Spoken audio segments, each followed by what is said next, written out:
Okay, so that's why this next section is going to be called exponential functions. Now, I just want to remind you that there are 7 rules that we looked at before we started this unit, before we did the calculus unit, and you did some work on index laws or exponent laws. There's a reminder of what the rules are. So if it's the same base, if you've got 2 numbers multiplied together with the same base, you can add the exponents together. I'll start using that word to make it nice and clear. Or if we're dividing 2 numbers with the same base, we subtract the powers, the exponents. If we raise a number to a power to another power, then we multiply the powers together. If we multiply 2 numbers together and then after that raise it to a power, it's like raising each bit to the power. I think I kicked you off momentarily. That was you. My apologies.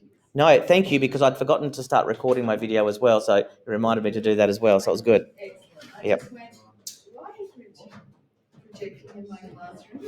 Oh, It's not your classroom. And the other good thing is that now that apology is recorded in the video too, so that's good. Hey, don't come in and start talking. You're late. We're trying to do work. But you don't even need this one in blue because B could just be a fraction, right? So A times B as a fraction would just be A over some number. So, but you don't need the blue rule, but it is true that if it is written as a fraction, then you can effectively distribute the power to the top and the bottom like so. A to the negative n is A over 1 on A to the n and vice versa.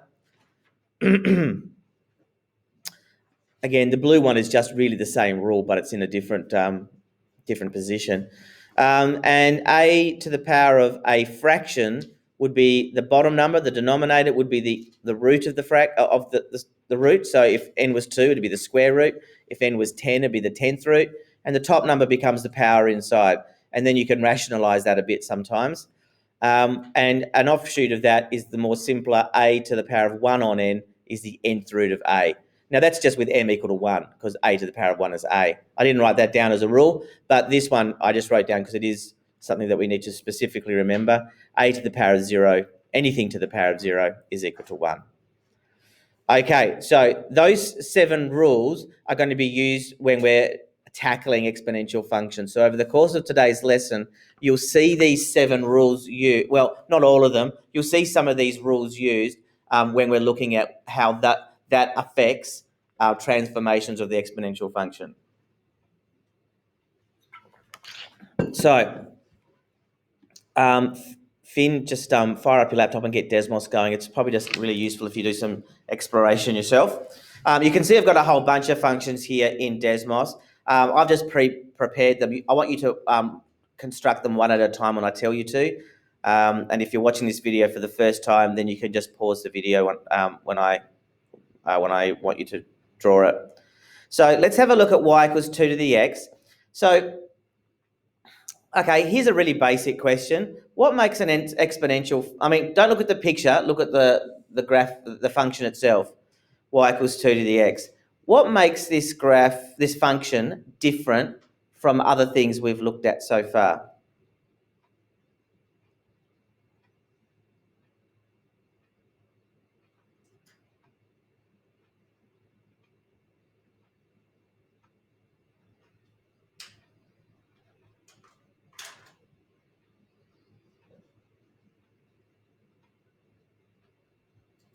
Wow, okay. No one's even prepared to have a stab in the dark. All right, okay. You prefer to be lectured at. This function is different because the variable, the independent variable, the thing we don't know, is in the power instead of there being like x squared, where the power is constant.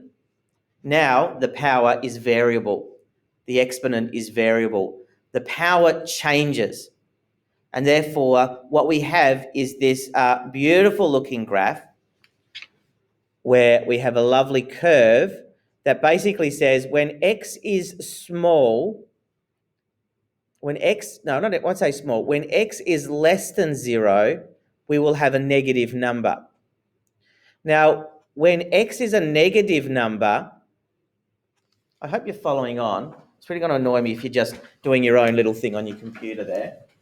I'm doing some board work here because it's going to be easier. Sorry for the video. But what I'm doing is I'm just writing out 2 to the power of -2. Now, if we have a look at our exponential rules here, we can see that a to the negative n is 1 on a to the n. We can also see that 1 on a to the n, if you look at this rule here, backwards, would just be 1 on a to the power of n. So on the board here, I'm just saying that 2 to the power of -2 is 1 on 2 squared, +2, and 1 on 2 squared is a quarter. If I go for 2 to the -3, I'm going to have 1 on 2 to the power of +3, which is 1 on 8. So as I go more and more negative, my numbers, my outputs, excuse me, are getting smaller and smaller and smaller. Smaller and smaller and smaller and smaller and smaller, okay? So before the y-axis, that's why we have this curvature happening here. We're getting a reduction, a very quick reduction of values as we go more and more negative. The other side of 1 is pretty much clearer in a way. 2, if I go to 1, 2 to the power of 1 is 2. If I go to 2, 2 to the power of 2 is 4. If I go to 3, 2 to the power of 3 is 8, and it's not even on this screen. So to the right of the y-axis, the numbers, the outputs are getting bigger and bigger and bigger and bigger and bigger and rather quickly as well. Because we're doubling in size, because it's to the power of 2, we're 2 to the power of, we're doubling in size every single shift of 1 unit. Okay, so it's growing quite big, which is where the idea of exponential growth comes from. When you say something is growing exponentially, that's why it's doing it. It's not just adding the same value each time, it's multiplying by a particular value. So we've got this up like so. Okay, can you put in y equals 3 to the power of x as a second graph underneath like I've got here?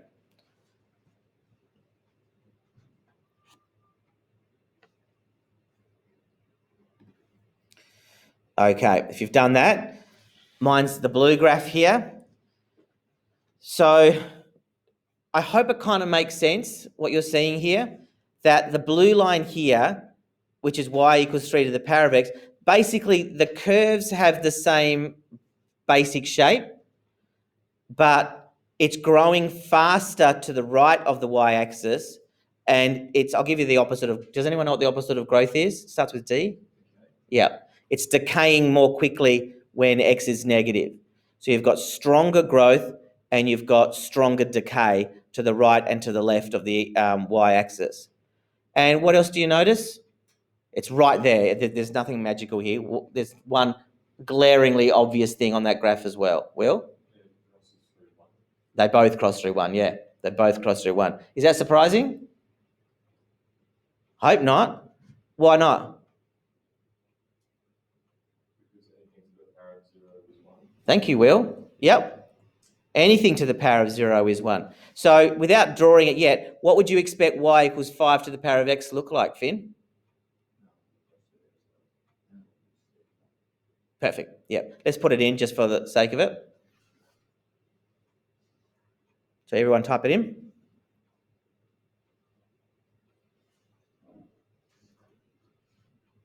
Does that confirm your expectations? Hope so. Yep, great. Think of it from a sketching perspective. From a sketching perspective, it's going to be really hard if you're given y equals 5 to the power of x or y equals 2 to the power of x. It's going to be really hard for your graph to look different, isn't it? If that's the only thing you're given, y equals 5 to the x. So quite often in an exam or a test, no, just as good general practice, it's a good idea to draw in one more point, not just so the critical points are, of course, x-intercepts, y-intercepts, turning points, but there are no real turning points here, although there is a sort of. But basically, all you really need to do is put in one more point. And the easiest point to put in would be when x equals 1. So if you're sketching it, you would put in for y equals 2 to the power of x, you'd put a dot there at 1, 2. Does that make sense? Okay, I'll go through that in more detail in a second. What do you think y equals a half to the x will do? Hunter, what do you reckon? It'll shrink instead of grow? All right, let's have a look. Pretty much? Yeah. And Ollie, you're doing this kind of thing as well, which was good, which is like a reflection kind of thing, which is true. And we'll explore that in a bit more detail later on. But probably the easiest thing to get your head around in terms of what's happening is to look at, with exponential graphs, I find the easiest thing really to consider is, this is me doing a bad job of multitasking, is to think about the behavior of y, i.e. the output, when x is very, very, very, very large or very, very, very, very small. In other words, as x approaches infinity or negative infinity. So for a half, and I'll do the board work here again, just saying that for the video so they know I'm not just going crazy or crazier. So for a half to the power of x, if I consider something like a half to the power of 100, then that's going to be a half of a half of a half of a half of a half of a half of a half of a half of a half of a half, etc., right? 100 times over, i.e. small. If I look at a half to the power of negative 100, right? Watch this. This is why I looked at the exponent laws at the start. A half to the power of negative 100 is 1 over 2 to the power of negative 100, because 1 to the power of anything is just 1. And remember that law that says if I've got a negative on the bottom, it becomes positive on top? So that is equal to 2 to the power of 100. Okay, so raising a fraction to a negative number will actually make the output quite big.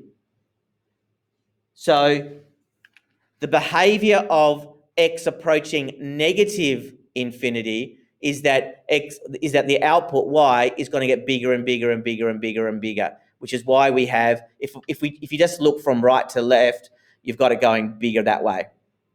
And left to right after the y-axis, that's why it's getting smaller and smaller and smaller, because a half to the power of 100 is just going to be very, very, very, very tiny. Okay? So there we go. What do you think? You can even turn off these little ones for the time being if you want. What do you think y equals a third to the power of x will do compared to the graph that I've got on the screen? Marcus, what do you reckon?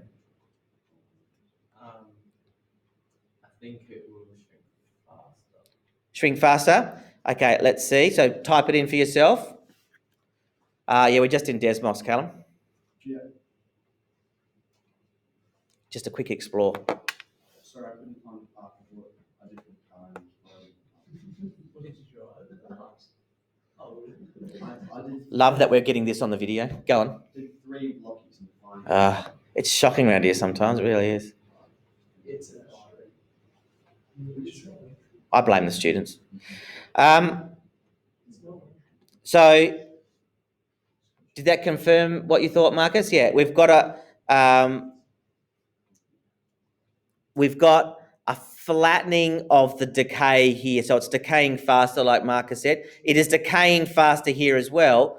Or to put it another way, going right to left, as I go backwards, it's growing faster backwards. So it's decaying faster. Okay, from left to right. Good one. Y equals 0.2 to the power of x. So what do you think is going to happen there? It's going to be more or less than these two. Pop it in and see what happens.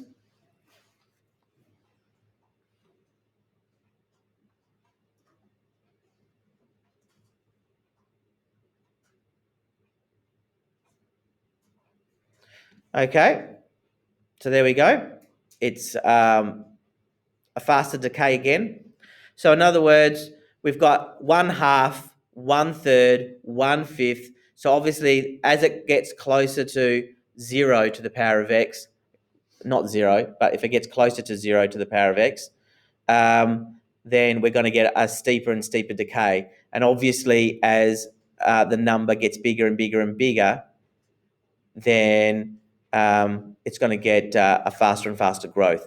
But we've kind of got, therefore, two conditions so far. We've got a is either bigger than 1, or we've got a as a fraction between 0 and 1. A is, it's a, for a to the power of x, we've got a is bigger than 1, or we've got a as a fraction. Is it worth looking at 1 to the power of x? No. Why not? Without even drawing it, why not? Because it's boring. Yeah. Is it legit? Yeah. But mathematicians have a fancy word for things that are legit but boring. They call it trivial. It's a trivial graph. Y equals 1 to the power of x is just effectively y equals 1. It's a flat line, as Marcus said, horizontal flat line, not worth our time. But the next ones are, try 3 to the negative x. Maybe, what does it do first, do you think? I'll go to y equals 3 to the x here, so you can tick that one on. And then underneath it, y equals 3 to the negative x. What do you think it will do? What does your transformation understanding tell you it will do? Yep. So do it, confirm it. If you didn't know, you do now. Just giving you a few seconds to do that. Finn, you're good? Yep. Okay, yeah, it reflects it. Why does it make sense? Well, we'll look at it in a second on Air Sketch on our notes, but I hope it makes sense, not just from our transformation knowledge, but because of this. Again, I'm going to the board. And again, I will do this in the notes a bit faster, but on the board, if I have y equals, what did I say, 3 to the negative x, that's equal to 1 on 3 to the x, and that's equal to 1/3 to the power of x. Okay, so raising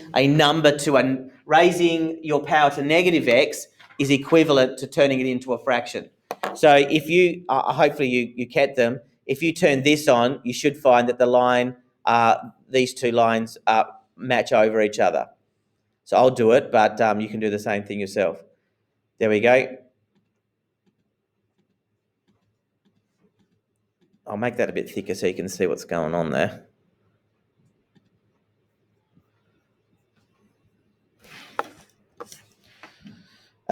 So you can see it's changing colour here as I'm putting the blue graph on and off, because they are exactly the same graph. Y equals 1/3 to the x, or 3 to the negative x is exactly the same graph. And it's a reflection of y equals 3 to the x. Okay, can you type in y equals -2 to the x? You'll find that I use y equals 2 to the x quite a lot, because it's probably the first, the growth is a pretty reasonable looking growth, I think. Okay, did it do as you expected? Ollie, go again. How would you describe that? Yeah, exactly. So that's what we would expect to happen. That it would just be a mirror image of y equals 2 to the x, but underneath the x-axis because it's going down.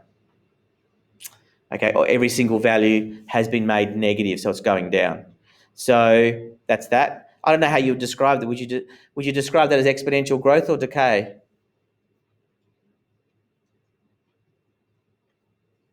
Don't know. I guess it's a negative growth in a way, I suppose. Is that decay? Not sure. Depends on the context, probably. Can you now do this one here? Note that these two are different. I wanted to make that point out here. These last two, y equals -2 to the power of x. Now, BIDMAS says the I, which I might actually just change now forever for you to BEDMAS, where the E stands for exponents instead of indices. BEDMAS says brackets first, then exponents, then multiplication, division, then addition and subtraction.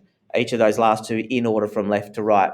BEDMAS says that, which means that in this particular function here, this means go 2 to the power of x first, and then make it negative, because exponents are before addition and subtraction. and making a value negative is effectively 0 minus, so it's a subtraction operation. Okay, so this is 2 to the power of x, then make it negative.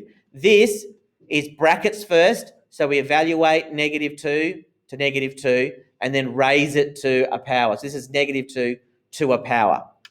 Okay, so put that one in. What do you expect to happen? Maybe just think about it first, then put it in.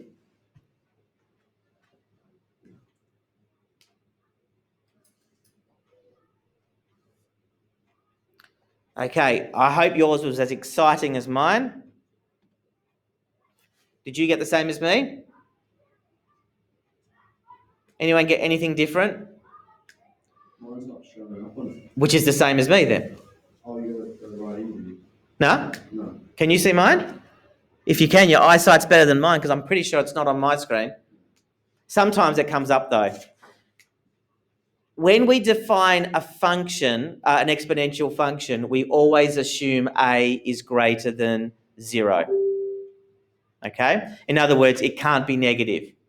And it's because the behavior is not consistent in the real number set after y for a negative number. Now, again, I'll need to do a bit of board work. Sorry, video watching backies, but I'll try and verbalize what I'm doing so it makes sense. If I have y equals -2 to the power of 2, what would that be? Well, that would be -2 times -2, which is +4. That's fine. So that would be, I'll zoom out a little bit. Oh man, there we go. That would be at x equals 2, y would be 4. That'd be that point there where the arrow is now. If I go y equals -2 to the power of 3, then that would be -2 times -2 times -2, which is minus times a minus is positive, but a positive times a negative is negative. So it'd be -8. And so the next point along 3 would be all the way down here. So you'd have a zigzaggy thing happening, right? But that's okay. That's drawable. Let me go one further up, which is going to make it a bit easier. Y equals -2 to the power of 1 is equal to -2. So we would have -2, then we would have 4, then we would have -8, and even -2 to the power of 0 is okay. That'll just be 1 as well. So that's okay. So we'd have 1, and then we'd have -2, then we'd have +4, then we would have -8. So we get a nice zigzaggy pattern. So why is it still not working? Well, there's a really easy answer for that. Let's have a look at x. Remember, this is a continuous function, which means that it's true. The function needs to work for every single value, not just whole numbers. So let's have a look at y equals -2 to the power of 1/2. So right bang smack in the middle between 0 and 1. Well, -2 to the power of 1/2, remember our exponent laws? -2 to the power of 1/2 has to be -2 to the second root, the square root. Okay, so that means we will have the square root of -2. And what's the square root of -2?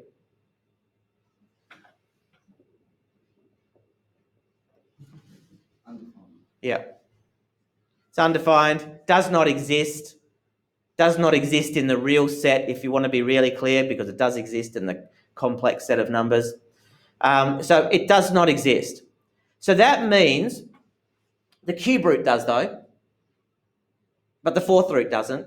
The fifth root does, but the sixth root doesn't, and so on. All the even denominators doesn't work. All the odd numbers do work. But because there's an infinite number of fractions with even denominators, there's an infinite number of does not exists that are nestled between an infinite number of numbers that do exist. So the function doesn't work very well. It doesn't behave properly in the real set, which is why Desmos, because it's effectively just a computer, well, a bit of software running, can't handle it. there's an infinite number of solutions that do work, an infinite number of solutions that don't work, and therefore it is not a well-behaved function. Therefore, Desmos cannot graph it.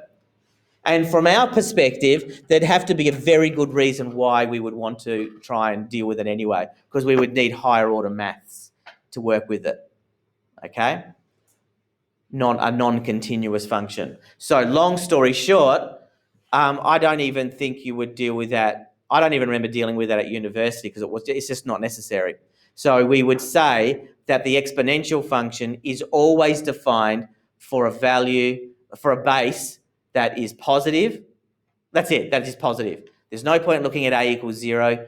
It's trivial to look at the point of a equal to 1. So a is either a fraction, like a third or a fifth or a half, or it's a whole number bigger than 1, like 2, 3, 5. Or not even a whole number, a number bigger than 1. Of course, I could have 2.5 to the power of x as well. So it's either bigger than 1 or it's between 0 and 1. And that's the only two conditions we look at for the base. Okay, that's just the general explore of an exponential function. Does anyone have any questions? Okay, what we're going to deal with over in AirSketchland is we're going to formalise the notes a little bit so you can take notes. And also I'm going to go through, and as part of the notes, the main thing is about how do we then go about sketching.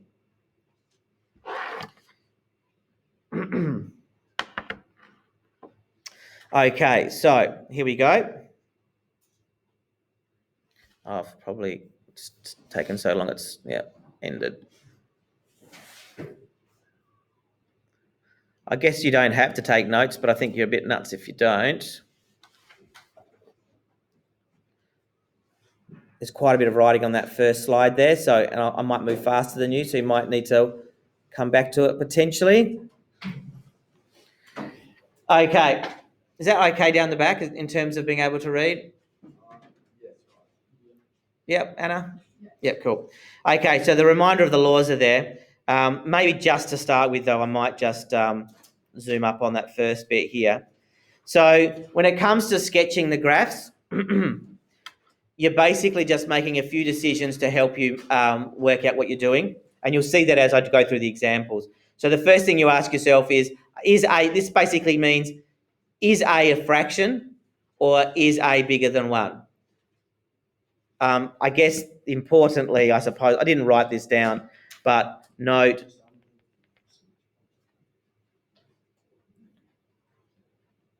A is not negative or 1.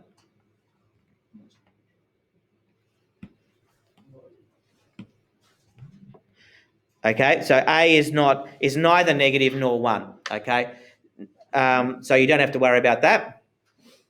So therefore, when you say is A less than 1, we're never thinking about -2. We're just saying fraction or a proper fraction or otherwise, or just some sort of big number. Number 2, draw in a horizontal asymptote, and I forgot to talk to you about that before.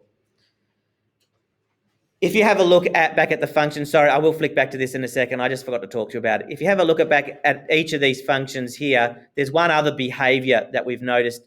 Number 1, we have various degrees of growth here and various degrees of, I guess, decay, I suppose, this side, and they all go through 1. But the other thing to point out is that you can see that as x gets smaller and smaller and smaller, it starts heading towards the x-axis. But if I zoom up on any part of that graph, you'll see that although it is getting closer to 0, it's not actually getting to 0. Okay? We have seen this in the tan graphs. They're values that the function approaches but never actually get to. Now, in the tan graph, we had vertical asymptotes, and that's because there were inputs that were not valid, inputs that didn't work for the function, and so there was an asymptote there. For the exponential graph, we have an output that's not reached. And when you have an output that's not valid, we call that an asymptote, a horizontal asymptote. In this case, in the base graph of a exponential graph, the horizontal asymptote is at y equals 0. The reason why is if you take any positive or any number and raise it to a power, you will never get 0. There is no solution to 3 to the power of x equals 0. You can get 1, you can get a billionth, but you can never get 0. Okay? So that's why we say that it approaches 0 but never reaches 0. So as x gets very, very, very, very small, so as x approaches negative infinity, y approaches 0, but it never hits 0. If x is negative a million, then you would have 2 to the power of negative a million, which would be very, very, very, very small, but it would not be 0, and so on. So it's called a horizontal asymptote. The horizontal asymptote will change if there are transformations involved, but in the base graph, it's y equals 0. So I hope that makes sense of that. Draw in a horizontal asymptote, the y equals ... line that the curve tends towards, but doesn't ever reach. Questions?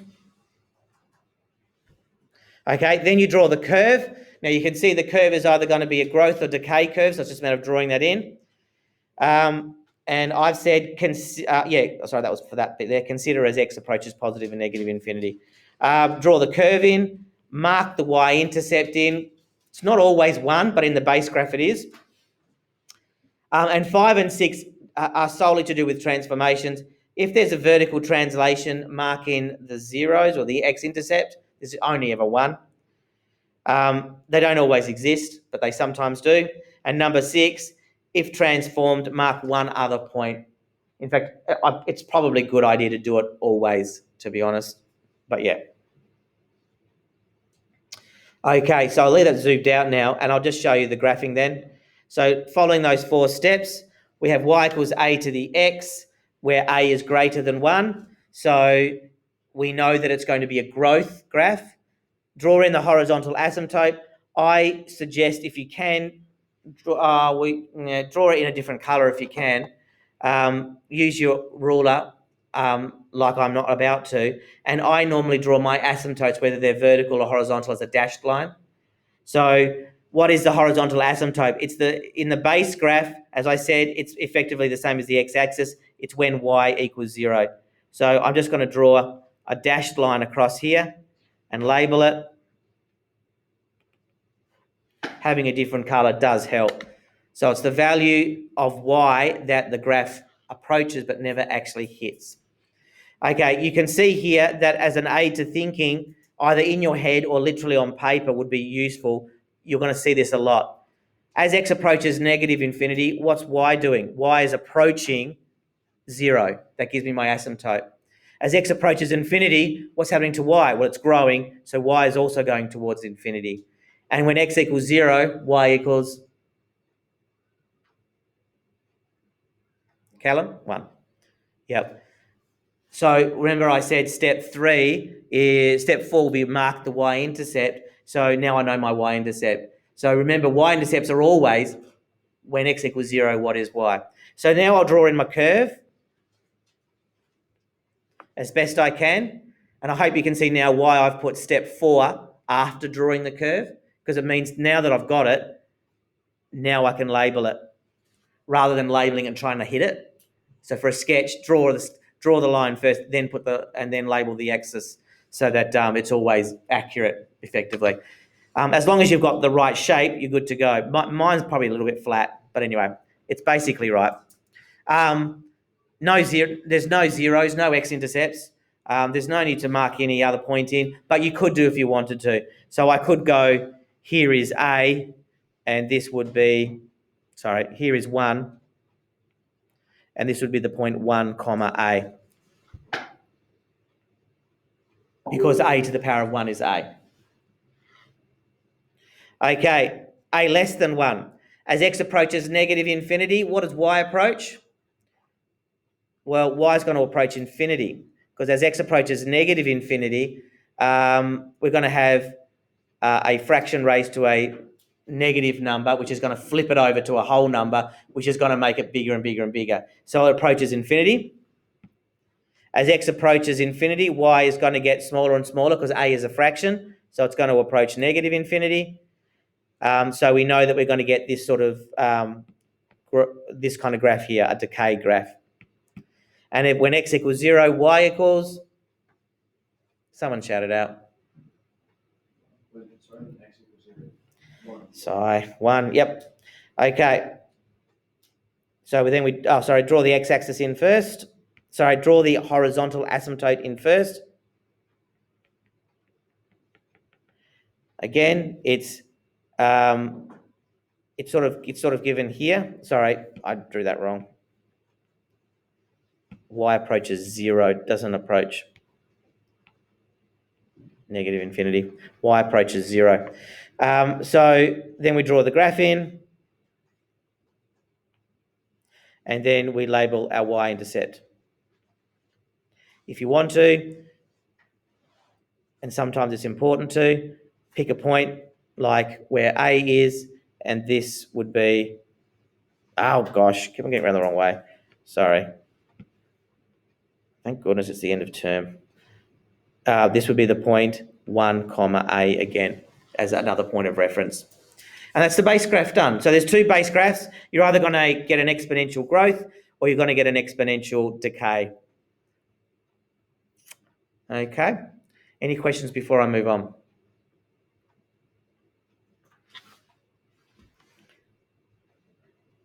Okay, transformations.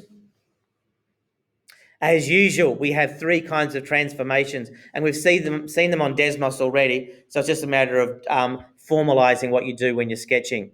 You've got reflections, you've got dilations, and you've got translations. So we're going to look at each of the 3, starting off with reflections. So remember that as Ollie pointed out before, that reflections are about either the x-axis or the y-axis. It's a mirroring of the drawing, effectively. So it's a mirror image about the x-axis, and that mirrors this way if it's an output reflection, and it mirrors about the y-axis if it's an input reflection. So keep that in mind. It's going to reflect that way. All the y values are going to change, or all the x values are going to change. So the example we're going to have a look at is y equals negative 2 to the power of x. And again, I told you I'd come back to this. It's not the same as negative 2 to the power of x. So just remember that. So looking at example 1 here.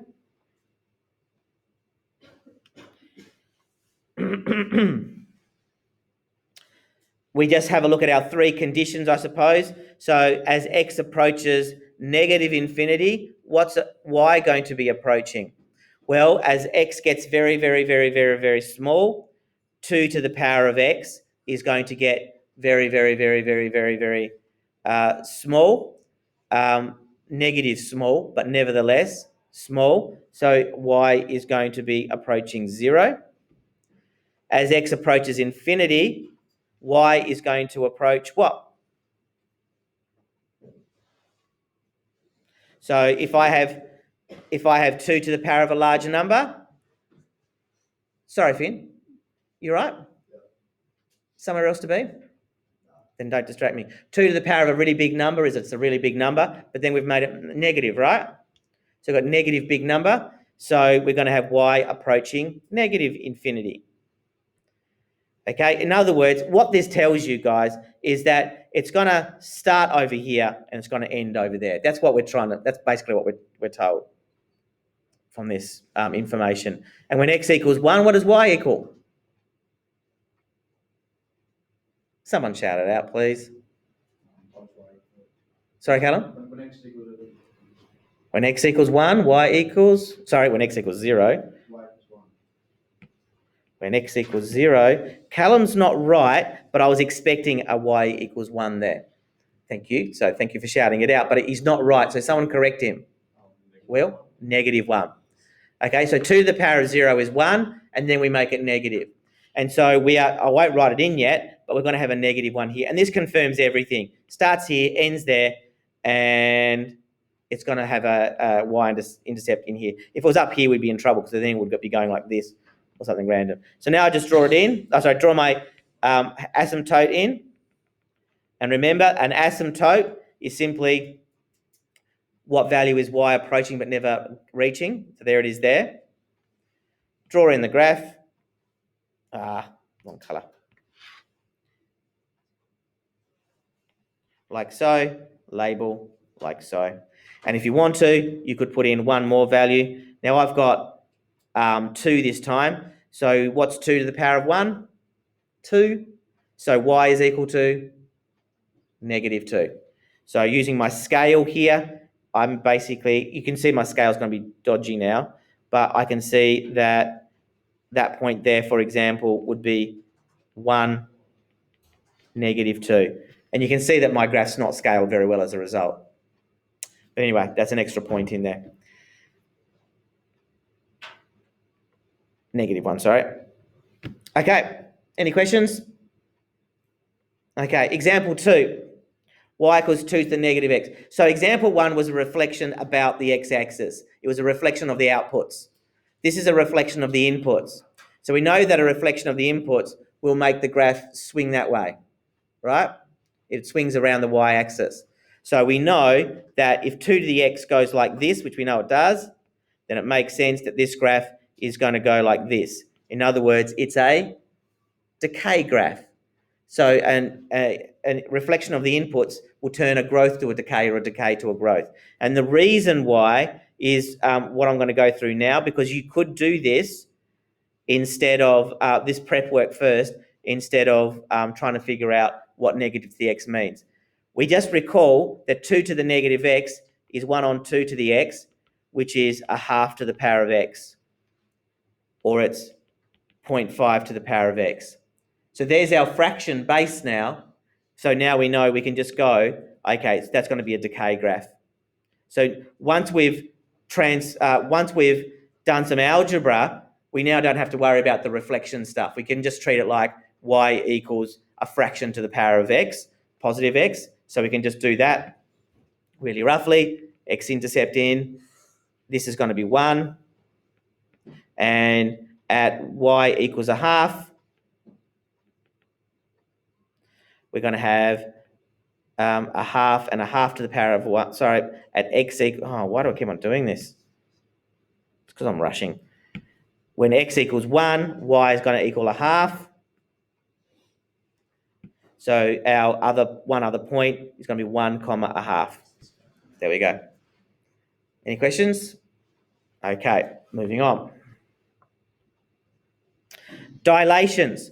Now, one of the things I started to do last unit, and I'm going to keep on using it now, is I'm actually going to change my language around dilations. And the reason why I'm doing that is because I want it to mirror more closely what you have on your information sheet.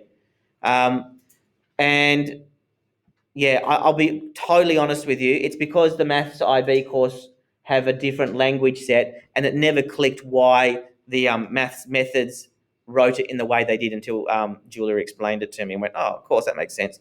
Okay, so a bit of a language change. Same idea, though.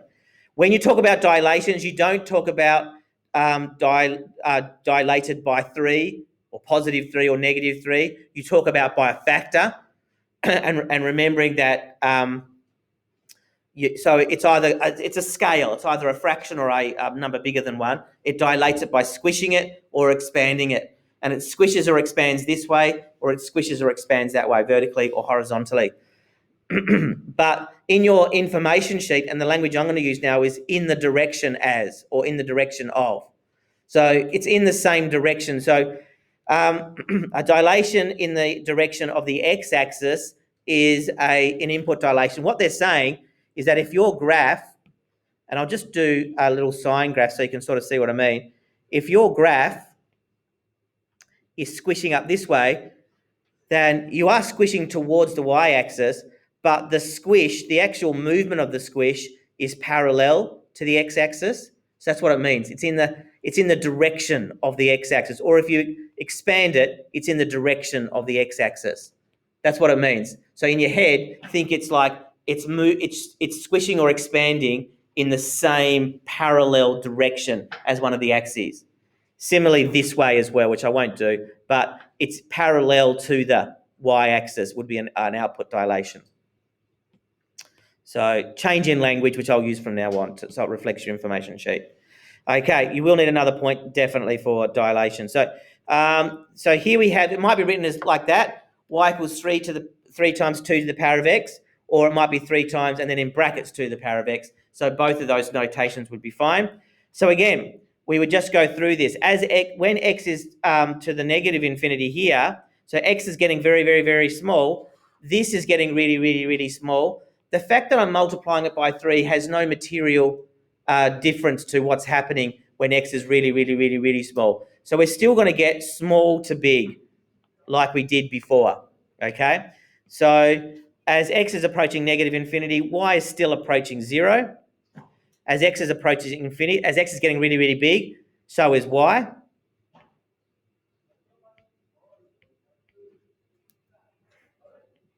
And when x is equal to 0, y equals negative 1. Just chucking stuff out now. No. 2 to the power of x is equal to 1. So 3 times 2 to the power of x is 3. So the effect of the dilation is that the material effect on the dilation is that your y-intercept is going to change.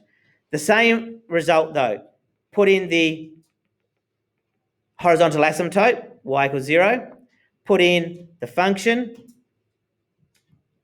like so, it's going to be a growth function. Put in the y-intercept though, now it's different. 3 instead of 1. Lastly, one other point. So if I pick x equal to 1, 2 to the power of 1 is 2, 3 times 2 is 6.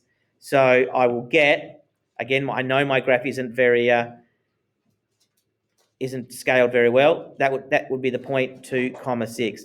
And that's why we do put in another point, because the chances of us scaling it very well is not great. So by putting in another point, at least a reader of the graph can see, oh, okay, so one unit across, not 2. I wish I could get this right, honestly. 1, 6. So at 1 unit across, we've actually gone up 6 units at that point. Okay. Example 2, y equals a half to the power of 2x. Now this is going to be a common theme here, that when we have a transformation of the input, we can usually do some sort of algebra to make our lives easier. So watch this. Y equals a half to the power of 2x is the same as using this rule here backwards, using this rule here, rule 3, we will have, 0.5 to the power of 2 to the power of x. Can you see what I did there? Because it's 2 times x here, I've taken the 2 inside and left my x outside. If I go backwards, 2 times x will be 2 to the power of x. Everyone okay with that? Okay, well, what's a half to the power of 2? What's a half squared? What's a half times a half? 0.25, a quarter.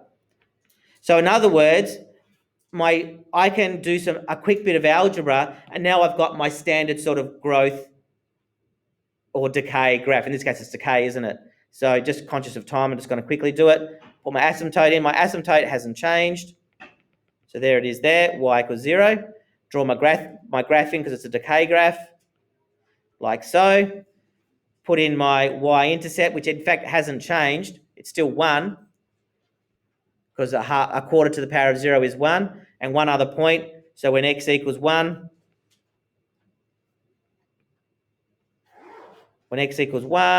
I've got y equal to 0.25. And that's the graph of y equals a half to the power of 2x.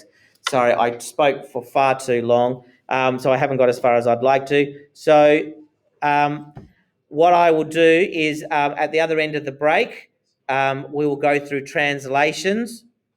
to finish it off, and then I'll give you a bit of practice time before moving on to exponential equation solving.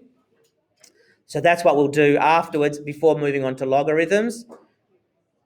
So during your break time, I'm not going to give you any new material. That would be bad to do anyway, because some of you aren't unnecessarily here. But if you can, spend some time going through the work schedule up until and including this point, and see if you can consolidate all your knowledge.